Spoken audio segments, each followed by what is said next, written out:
Welcome to Breaking Ties, a new you after divorce. This is your go-to source for practical advice and support for when the divorce process has finished. Join us each weekday for a quick chat where we'll cover a variety of topics related to post-divorce. Together, we'll explore the emotional, financial, and legal aspects of life after divorce and help you find the best path forward for you and your family. Here's your host and Certified Divorce Financial Analyst professional, Mike Fulkerson. Hello, and welcome to this exciting edition of Breaking Ties, a new you after divorce. It's a Mike Unscripted episode. I'm your host, Mike Fulkerson, financial advisor and certified divorce financial analyst professional. And when I talk about unscripted, a lot of my podcasts are going to be outlined, and also some of them are even scripted, just so I keep flow, I don't miss things. But Mike Unscripted, I'm just talking mano y mano, just right here. It's like I'm sharing thoughts, ideas. I hope you find them of value. Really, let's get into this topic. And it's going to be interesting because, and you might even laugh, but, why meet with a financial advisor after the divorce? And being that I am a financial advisor, it's just one of those things I think is like, you're like, oh, he's here to toot his own horn. No, I'm not, but I do believe I am the best person to talk about it. I don't need a guest on the show.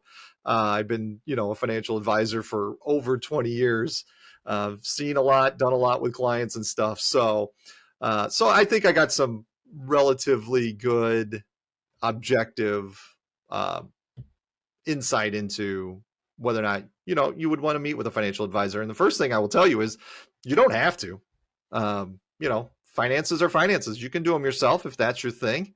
But here's the thing. If you want an objective third party, then it could be a good idea, because a lot of times you're close to your finances. So sometimes, just being too close doesn't let you actually get to where you want to go. But you don't need a financial advisor. You can learn and bone up on everything and take care of everything yourself. And if you do that, that's fantastic. Congratulations, more power to you. But at the same time, if you don't have an interest, or it's not something you can keep on top of, then a financial advisor might come into play.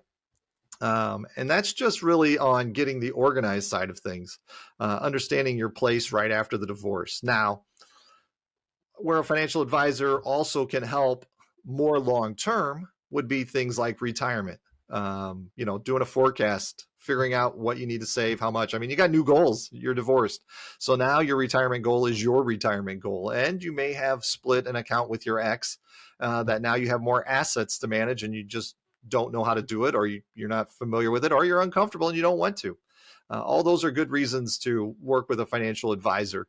And when you get down to it, most financial advisors should be forward thinking. Where do you want to go? Where do you see yourself? What do you want to accomplish? I always say that I'm not a dictator.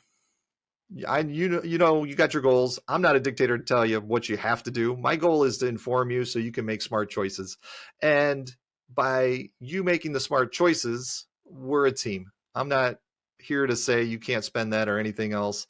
You can do what you want. It's your money. And, at the end of the day, I find, if you're stressed beyond reason and about money and finances and everything else, then heck, you're less likely to need the retirement account because you might have keeled over by then due to all the stress and anxiety that you had. So make sure you take care of yourself too. And getting your finances in order is a good way to relieve a lot of stress. So find someone that works for you, because not all financial advisors are the same.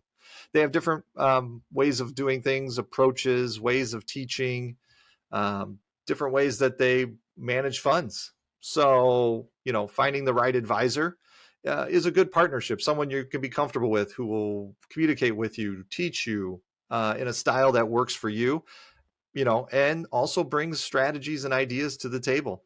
Not only that, but they should be there for you when stuff changes. You shouldn't have to feel like you got to change advisors because it's like, this guy only deals with money. Well, while this other guy deals with, post-divorce type stuff.